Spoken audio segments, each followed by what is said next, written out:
नमस्कार, मैं अभिषेक मिश्रा।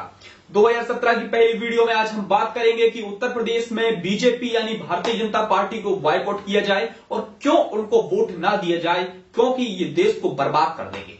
आज मैं बात करूंगा तो तथ्यों के साथ और बात करूंगा तो सबूतों के साथ, वरना नहीं करूंगा। सबसे पहले उत्तर प्रदेश में बीजेपी एक नारा लेकर आई है कि वो उत्तर प्रदेश को समाजवादी पार्टी के गुंडों से मुक्त करवाएगी, यानी समाजवादी पार्टी के गुंडों ने उत्तर प्रदेश में तहलका मचा के रखा है, ऐसा भाजपा का कहना है। तो अब जरा मेरी सुन लीजिए। अमित शाह राष्ट्रीय अध्यक्ष, इन्होंने बयान दिया कि ये समाजवादी पार्टी के गुंडों से उत्तर प्रदेश को मुक्त करवाएंगे। जरा आप अमित शाह का बयान सुनिए, फिर मैं अमित शाह की कुंडली आपको बताऊंगा। वीडियो देखिए जरा। मित्रों, ये उत्तर प्रदेश हम गुंडा मुक्त करना चाहते हैं, गुंडाओं से मुक्त करना चाहते हैं। ये फर्जी मुकदमों का जो सिलसिला चला है उसको हम समाप्त करना चाहते हैं। ये भू माफियाओं का जो आतंक चल रहा है उसको हम समाप्त करना चाहते हैं। देख लिया आपने वीडियो। चलिए अब मैं आपको जरा अमित शाह का कुछ इतिहास बताता हूं। अमित शाह भाजपा के राष्ट्रीय अध्यक्ष हैं। अमित शाह 25 जुलाई 2010 को जेल गए सोहराबुद्दीन मर्डर केस में। इन पर किडनैपिंग, मर्डर, हत्या की साजिश, सबूतों के साथ छिड़कानी करना, एक्सटॉर्शन, वसूली और महिलाओं के फोन टैप कराने के केसेस चल रहे हैं। अब हम आगे बढ़ते हैं, केशव प्रसाद मौर्य पर आते हैं। केशव प्रसाद मौर्य कौन है? केशव प्रसाद मौर्य भाजपा उत्तर प्रदेश अध्यक्ष हैं। इनका भी यही कहना है कि ये भी उत्तर प्रदेश को दंगा मुक्त कराएंगे और समाजवादी पार्टी के गुंडों से मुक्ति दिलाएंगे। ये भाजपा उत्तर प्रदेश अध्यक्ष केशव प्रसाद मौर्य का कहना है। तो मैंने केशव प्रसाद मौर्य की थोड़ी कुंडली निकाली और इलेक्शन कमीशन से डिटेल्स निकाली। तो केशव प्रसाद मौर्य पर क्या क्या निकला आप जरा सुनिए। केशव प्रसाद मौर्य पर 11 केस रजिस्टर्ड है, क्रिमिनल केस। सुनिए जरा कौन कौन से हैं। 2 धर्मों को लड़वाना, मर्डर की धमकी देना, हत्या की साजिश, मर्डर करना, पब्लिक सर्वेंट के साथ मारपीट करना, धर्मों का मजाक उड़ाना, धोखाधड़ी, फ्रॉजरी ऑफ डॉक्यूमेंट्स यानी डॉक्यूमेंट्स के साथ छिड़खानी करना, फर्जी डॉक्यूमेंट्स बनाना, चोरी, डकैती और दंगे करवाना।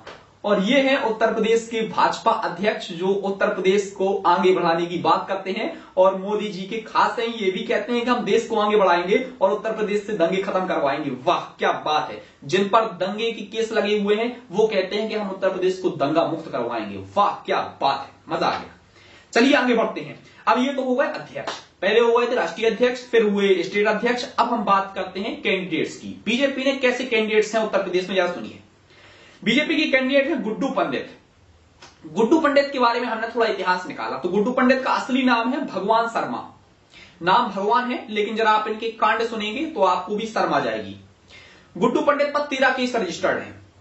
2 बलात्कार, 4 हत्या, 8 साल जेल, दंगे करवाना, धोखाधड़ी, किडनैपिंग, एक्सटॉर्शन, वसूली, अन्य, इतने केस हैं गुड्डू पंडित पर रजिस्टर्ड। और ये कहते हैं कि ये उत्तर प्रदेश को दंगा मुक्त करवाएंगे।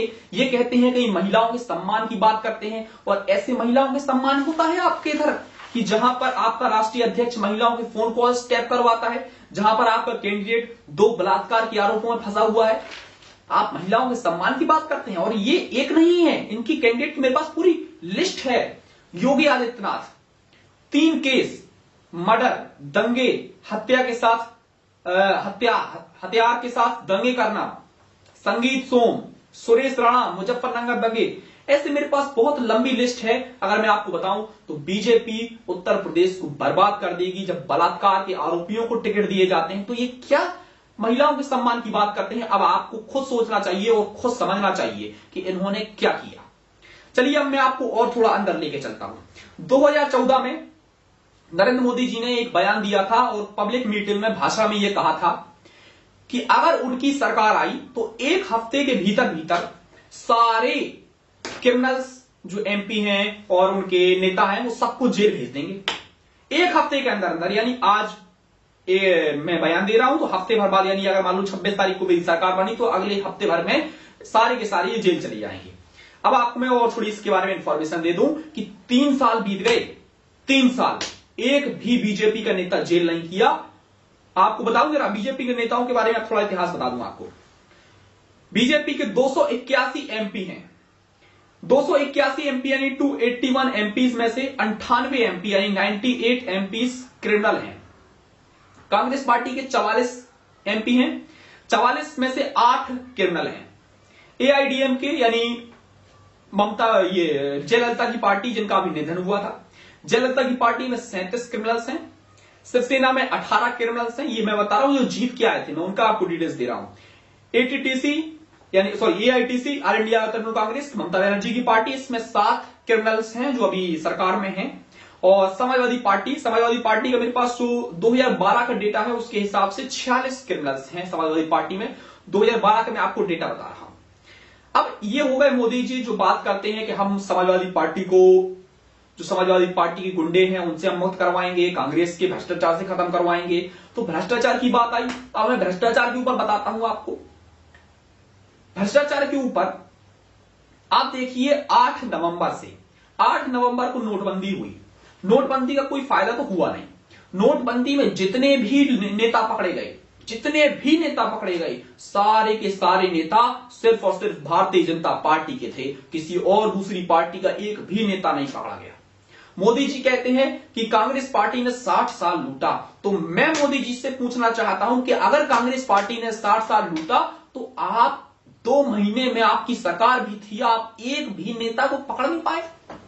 मुझे तो समझ नहीं आता कि आप मतलब आरोप पे आरोप लगाए जा रहे हो, सिद्ध करने में आप बिल्कुल जीरो हो, क्योंकि फर्जी आरोप, झूठे आरोप। और मैं आपको हकीकत बताता हूं जरा, जो आपको बिकाऊ मीडिया और दलाल मीडिया नहीं दिखाएगा, और ना आज तक आपको मालूम चली होगी, ना किसी बीजेपी के समर्थक ने आपको बताया होगा।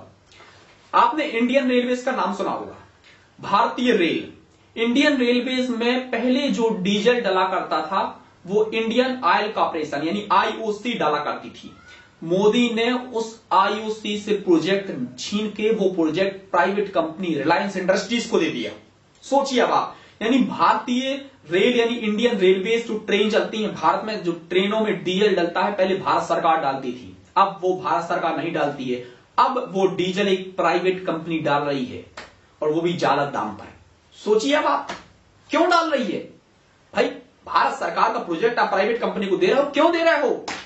क्योंकि इन्होंने 2014 में अंबानी अडानी के प्लेनों में उड़े थे, 1-1 लाख करोड़ रुपए उड़ाए थे।